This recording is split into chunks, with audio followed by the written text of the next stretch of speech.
I need that because I tend to spray when I speak. That might be what there's no one at the front here. So this morning I've called it Jesus in the Boat. I've had a crack at PowerPoint this morning, so it might be there if it all works. For me, I'm really interested in the book of Mark. It started about 2 years ago. I started doing some stuff in the book of Mark, and it's just it fascinates me. Mark was probably the first of the Gospels to be written, and it was probably written from Rome. No one knows for sure, but Mark's got these Romanisms in it. I call them Latinisms, and it's particularly geared towards a Roman audience. So it interests me, and it was probably written to believers in churches in Rome. So it makes it relevant for us today, because guess what? We're a church. So, by the way, that's just, I go for a holiday every year up to the Coromandel. I've been up there for 31 years, and we stay on a paddock. It's in a place called Flax Mill Bay, and it's just around the corner from Ferry Landing, which is across the harbour from Whitianga. So that's just a picture down from Ferry Landing looking towards Whitianga. Right, so for me, Jesus is really important, and you think, oh, that just goes without saying. But in my experience as a pastor, I've actually found that quite a few churches, Jesus is not the centre. We just sang the song, Jesus be the centre, but churches have other priorities. So they have things like worship, or to be a social voice, or to be, some churches are built like they're like an enterprise, and all they want to do is grow, or they're like community outreach, or even God. But I found that if Jesus is the centre, if you make Jesus the intentional centre, it draws the blessing of God for a church. And so when I used to be the pastor at Waitara, and so one of the things we put together some values. The first value that we had was, we call it the Jesus priority. So Jesus was the most important person. And so what I wanted to do was, I thought, why not here? And so I was looking at, for this, could we do something where we talk about Jesus, how Jesus interacted with people's lives in the book of Mark. And so in my little Bible reading, I was reading through, and I came to Mark 5. And when you preach a sermon, often looking for patterns, because then it's memorable. And so in Mark 5, I found this pattern, and it's the first part of Mark 5, and I'm going to be speaking on this. In Mark 5, the first section is about the Gerasene, they call it the Gerasene madman, and Jesus crossed the lake, and it's a person to whom Jesus came. And then the next thing, the next story after is the woman who had the hemorrhage, and it's a person who came to Jesus. And then the third thing in Mark 5 is the story about Jairus and his daughter, and a person who came to Jesus on behalf of someone else. And I thought, wow, that's a really cool pattern.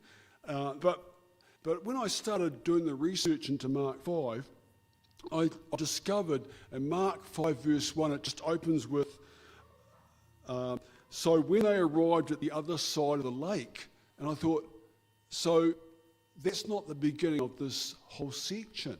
So I went back and I found that section of Mark 5 begins in Mark 4, begins in Mark 4 verse 35. And it just says there, it begins with Jesus saying to the disciples, let's cross to the other side of the lake. And so what we've got in Mark 4 verse 4:35 to the end of chapter 5. It's the first. That's 4:35 to 41. All these numbers. That's the first section in 4 sections. But it's all these things happened in the day in the life of Jesus. So what we're going to look at when I'm speaking the next 4 times is a day in the life of Jesus. And it's kind of like Mark's got this window and saying, what does a day in the life of Jesus look like? And the disciples, in this one, the disciples are in a boat. And so I thought, well, how can we frame this? It's a group encounter with Jesus. You know, the whole group of them, not someone coming to Jesus, but a whole group with Jesus. And so considering Mark was written to Christians in Rome, could the disciples in the boat be representative of a church? Us. So we're this morning, we're the disciples in the boat with Jesus. How'd you like that? So the first thing, the beginning of a day with Jesus. And Mark 4:35 opens with, as evening came. You think, evening? But the story starts in the evening, and you think, why evening? Does anybody know why evening? That's a good answer, but it's not the right answer. The evening, because I think, I know when David Anderson was here, he told me about this, but with the Jewish day starts in the evening. Our days start in the morning, but a Jewish day starts in the evening. And they get that from the creation account. You know, in the creation account, there's 6 days, but at the end of every day, or the beginning of every day, it says, "And evening passed, and morning came, marking the 6th day." So for Jews, they start the day in the evening.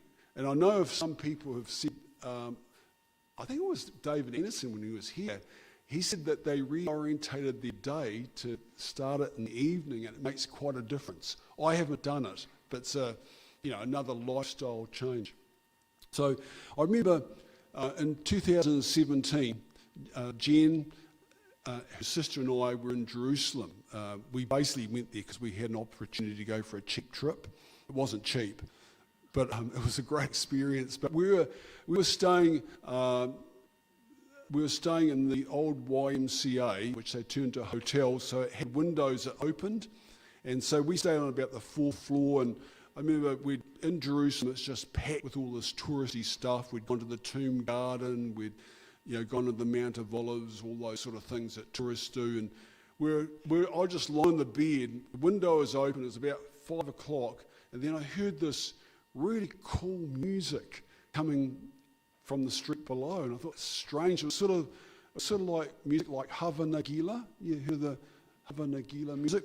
And I looked out the window, and walking on the street were all these, I think they were mostly men, but they had looked like big animal skins around their heads, black hats on, furry hats, and they were all walking down the street to this. Someone had a PA system playing this loud music, and I thought, oh, it's the Sabbath. I'd forgotten it was the Sabbath. In Israel on the Sabbath, nothing happens. So the next day, this is Friday night, the next day we were going to go to Jordan. We were going down the Alamy Bridge through customs, and then we'd go up the other side to a place called Madaba. We realised we had to hire a Muslim taxi driver because no taxis run on the Sabbath. Everything shuts on the Sabbath in modern Israel. But that's what the Sabbath's like. So Mark 4:35 is the beginning of a day in the life of Jesus, the beginning of a section of Mark. And Jesus suggests, he says, let's cross to the other side of the lake. Nothing noteworthy for the disciples. They probably thought, why not? Sounds good. The Lake of Galilee is a beautiful lake. So in Mark 4:36, so they took Jesus in the boat and started out, leaving the crowds behind. although other boats followed. And Jesus in our boat, this is the first point that you can... Oh, guys, you can change that one if it works. Anyway, Jesus in our boat. Jesus and the disciples in the boat. You know, it could be us. Could we ask more? Jesus in our boat, we sing to him. We sing about him. We preach and teach about Jesus. We experience his presence. You know, when we worshiped this morning, we felt that peace, and that's often his presence. We see his character in each other. Jesus is in our boat. Other boats followed, but the thing is, Jesus is in our boat. It's us and Jesus. We are happy, we're comfortable. This is a good church. Jesus is in our boat. So we could say that. Likewise, the disciples, it was just another balmy afternoon on the lake. But Jesus is in the boat. Expect the unexpected. So Mark 4:37, soon a fierce storm came up. High waves were breaking into the boat, and it began to fill with water. This is one of the frequent violent squalls that descend from Mount Hermon in the north. And water breaking into boats makes them sink. I used to sail. I've sailed up to Fiji, but when you get water in a boat, you don't want water in a boat unless it's drinking water. You get water in boats makes them sink, and the disciples were bailing. Where's Jesus? Jesus was sleeping at the back of the boat with his head on a cushion. The disciples could not help but notice the man at the centre of the enterprise was asleep on a cushion at the back of the boat. You know, in church life, storms pass our bows. For me, you know, I got back from a holiday one year, all refreshed, and I had I get this phone call, and I had a note. It was a note on my desk. Dennis, can you ring? I get a phone call first of all. Someone had made a sexual complaint against someone in the church, and then I had a note on my desk that says, "Can you ring the AES in Wellington? This is the top dog in the Prezi church." Oh, wow! And so I rung up, and there had been a complaint made against someone in the church, and they said this usually takes about 6 weeks. I thought, okay, never gone down this track before. 2 years later, it was still dragging on. I was in a storm. Another account is a Baptist church calls a congregational meeting. At the end of it, the minister doesn't have a job. It happens because of the way the Baptist church is wired.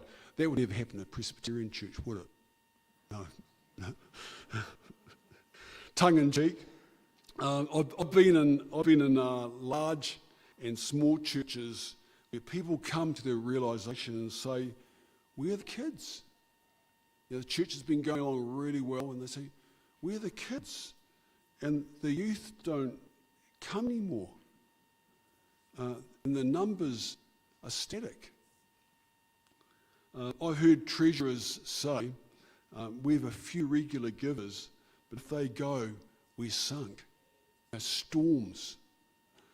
The realisation we are sinking. The wind is against us, and the waves are beginning to break into the boat. I remember in Waitara, at the end, we built a new building out there, and the Methodist Church kindly loaned us their building, and so we used Methodist Church. And as far as I'm aware, the church was growing. It was a great. But Jenny McCulloch, she came to me one day and she said, "Dennis, we've got no kids coming through.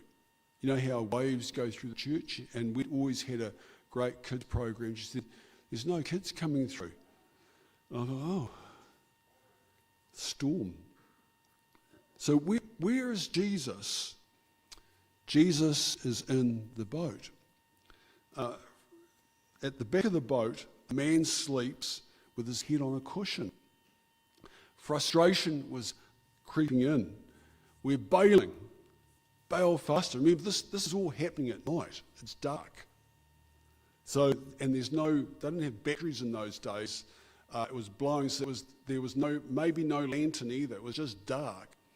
So we're bailing. Bail faster. Work harder. Do it better. Change your technique. Work smarter. Throw resources at it. Get more buckets. Get more disciples.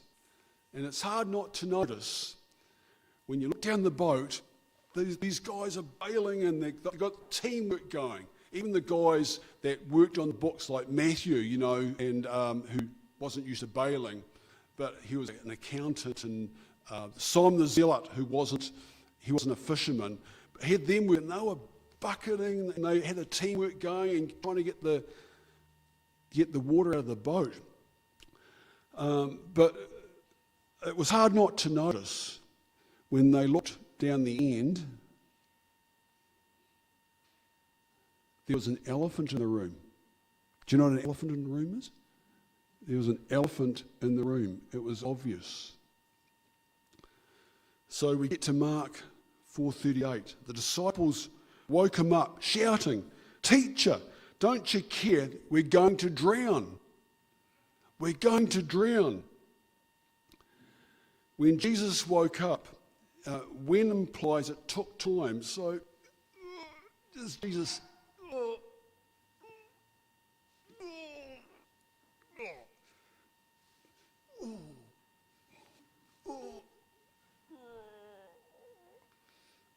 Jesus was in no hurry. The disciples, on the other hand, are anxious. Often in churches, anxiety motivates us, and we pray out of anxiety, unaware that Jesus, the third point, Jesus operates out of rest. Don't you care we're drowning? Of course Jesus cares. Our frame of reference is anxiety. But unmoved, Jesus operates to his frame of reference, which is rest, peace, shalom. They all mean the same thing. So Jesus' frame of reference is rest, peace, shalom. He's not anxious. Anxiety robs us of our best. For me, I've learned to operate the best from a state of rest. For me to get up here and stand in front of you, I have nerves.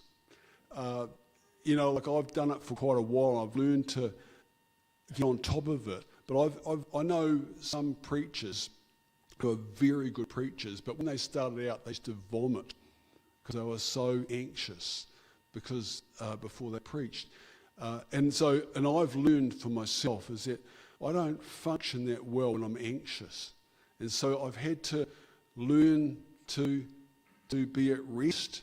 Some people are probably natural speakers. I don't know if I am. I've had to learn to relax. That's why sometimes people tell jokes, they laugh. It's for them.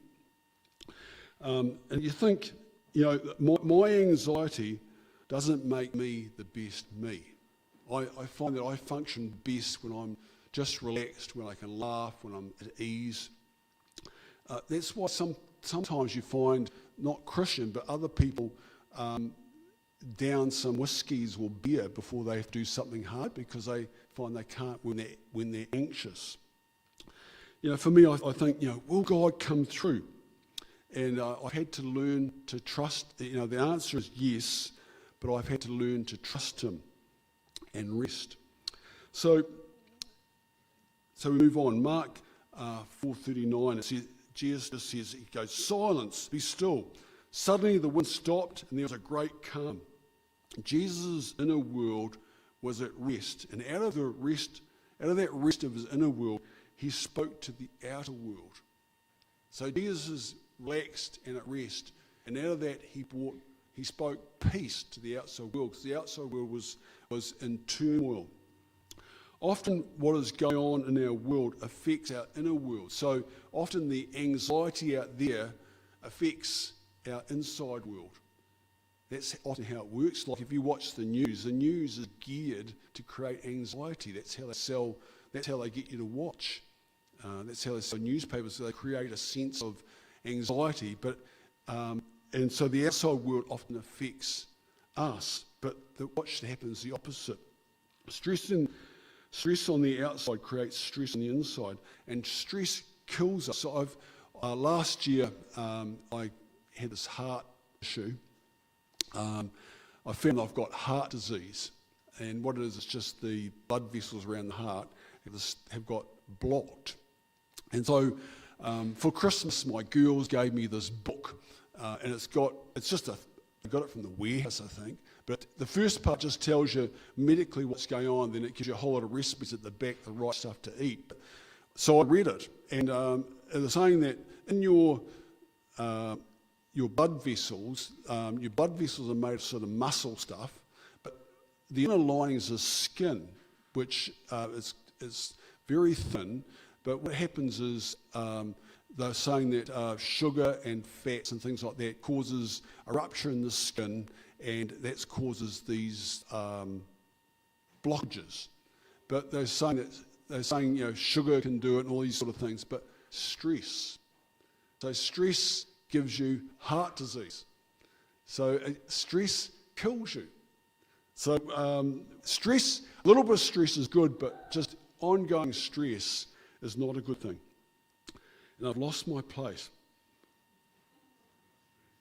Stress. I know I've got a whole lot of words here. Where am I?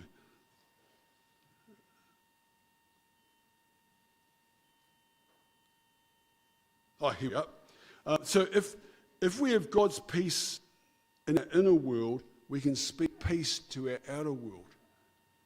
And Jesus he says in his farewell discourses in John, he just goes, I am leaving you a gift of peace of mind and heart, and the peace I give is a gift the world cannot give. So do not be afraid. That's a promise he said to us. And if only we could embrace it. Learn to be at rest. Let your inner world dictate the terms to your outer world. And when I trained, we had a course on leadership, because ministers are basically the paid leader. But there was this critical factor called a non-anxious presence. That's what it is. When everything's going to pieces, if you can have a non-anxious presence, it just has a huge calming effect, and it's a mark of leadership, is that a leader doesn't get rattled, even though they can be rattled on the inside, but they just say, it's okay, we'll get through this. Not telling lies, but it's actually if you can have a peace on the inside, it'll affect what happens on the outside. Just a key for you. What do you think Jesus says? He says, Matthew 11:28 says, take my yoke upon you, let me teach you, because I am humble and gentle at heart, and you'll find rest for your souls. So if we can take Jesus' yoke, we can learn to function out of rest. And it doesn't mean we're not doing nothing. It means that we can be far more effective in whatever we do. So next point, faith gets you through. Jesus had a few things to sort out with the disciples. They'd come hard at him with an accusation, damning of Jesus' character. You don't care if we drown. Their understanding of Jesus had become distorted. Jesus, you don't care. And Jesus says, why are you afraid? Do you still have no faith?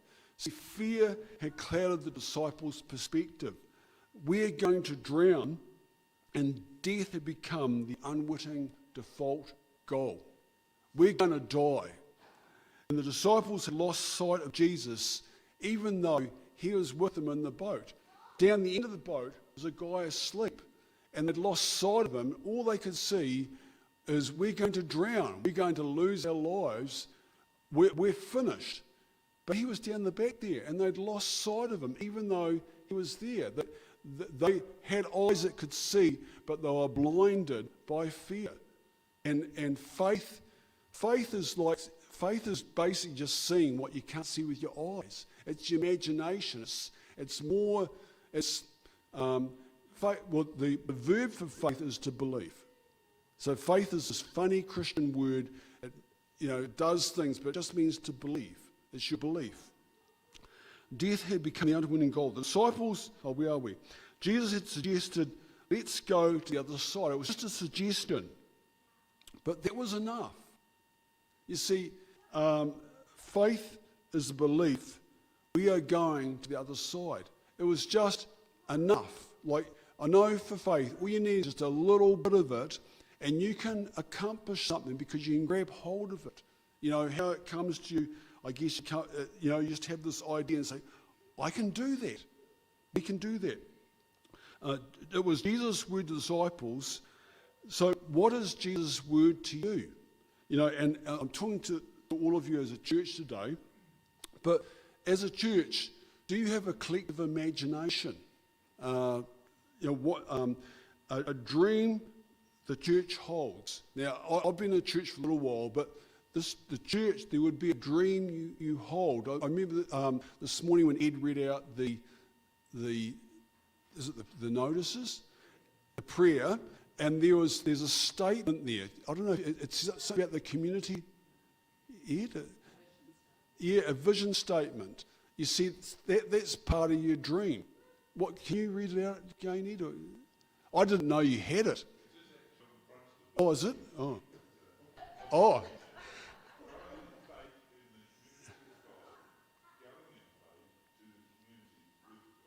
See, that's a collective dream.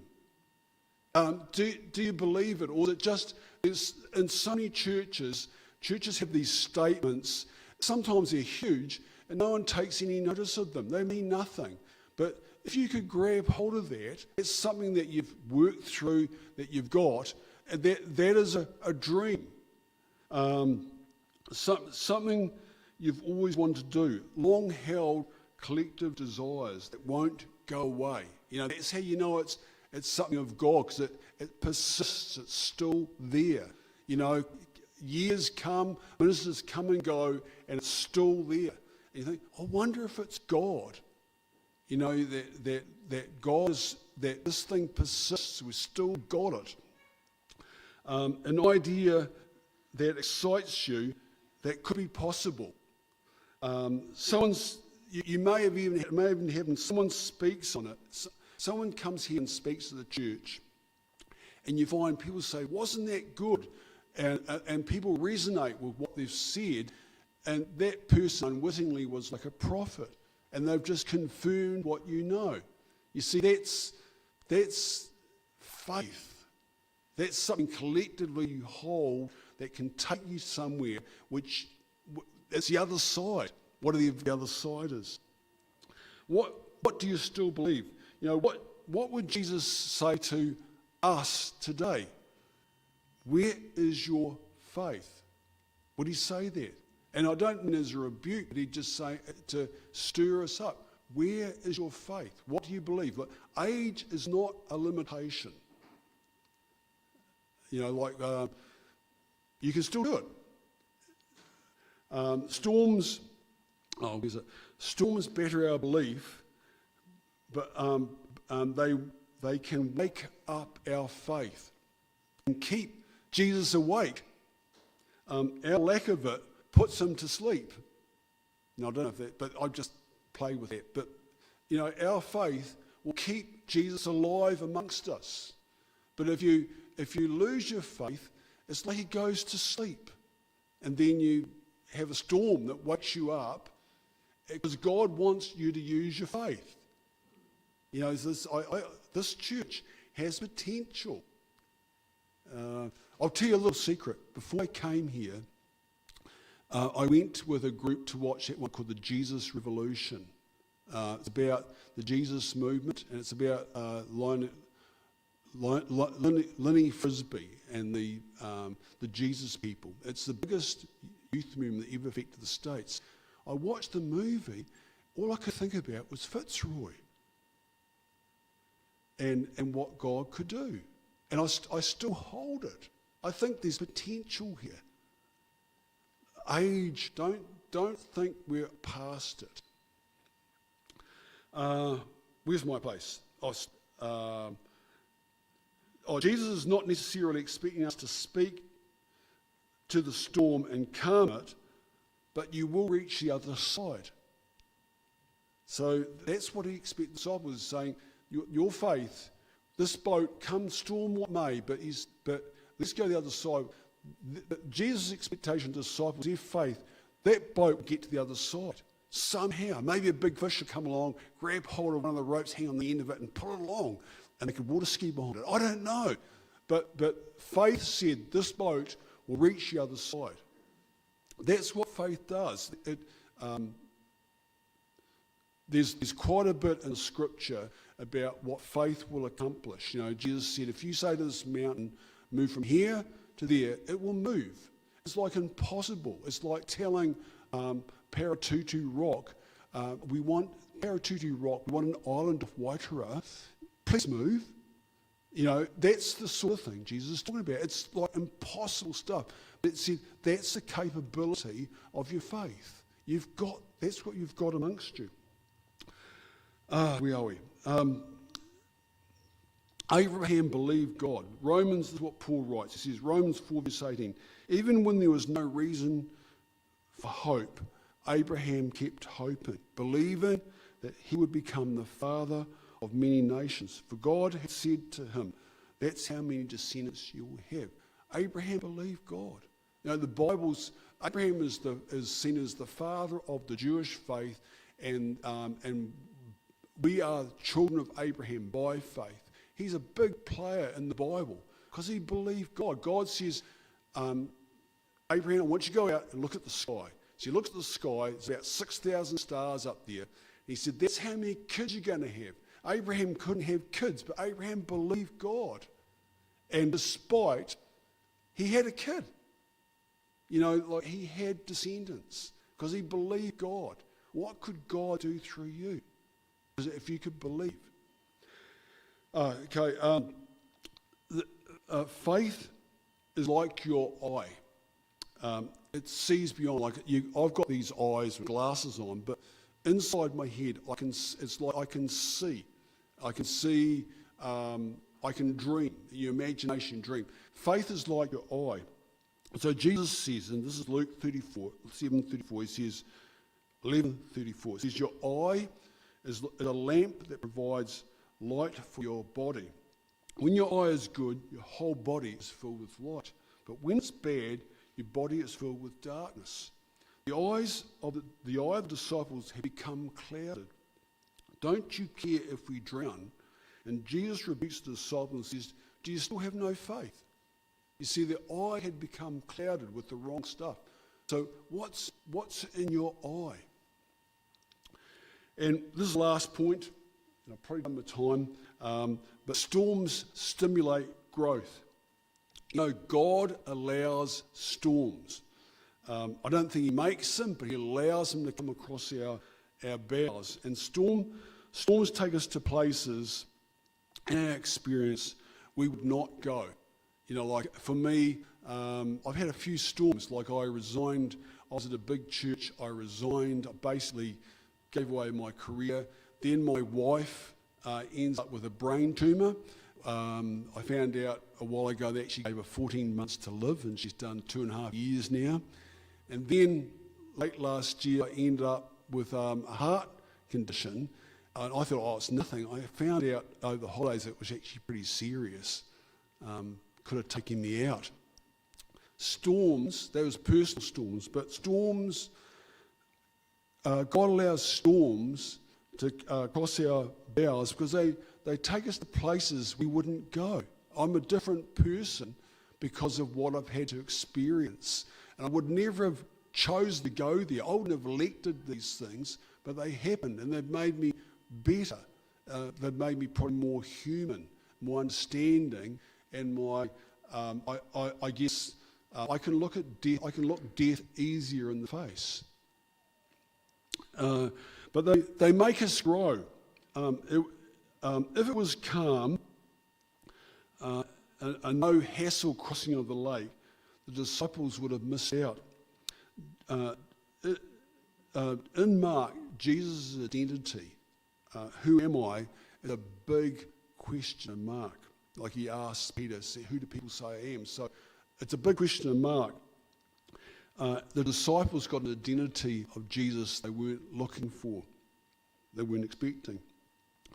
Mark, just this section ends where it says the disciples were absolutely terrified. Who is this man? They asked each other. Even the wind and the waves obey him.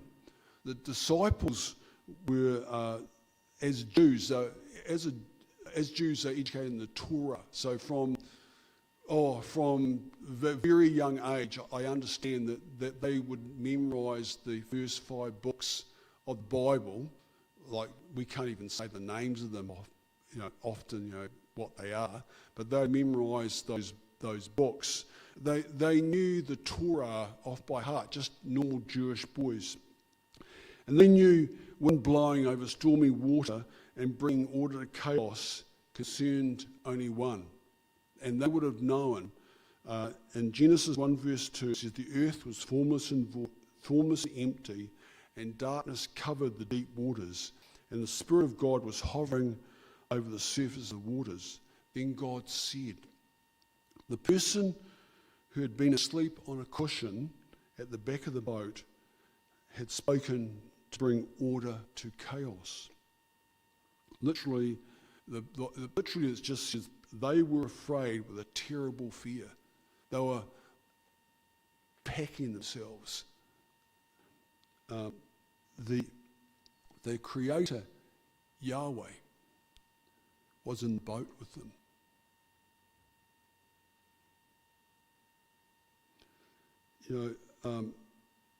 Jesus, who are you? Could this be us? As we come through the storm, we come to a realization of God that we didn't know before. We weren't expecting it. The beginning of another day. Would you care for an evening on the lake with Jesus? Finished. So we've got, I think we're going to sing Be Thou My Vision. And I asked Catherine if we could have this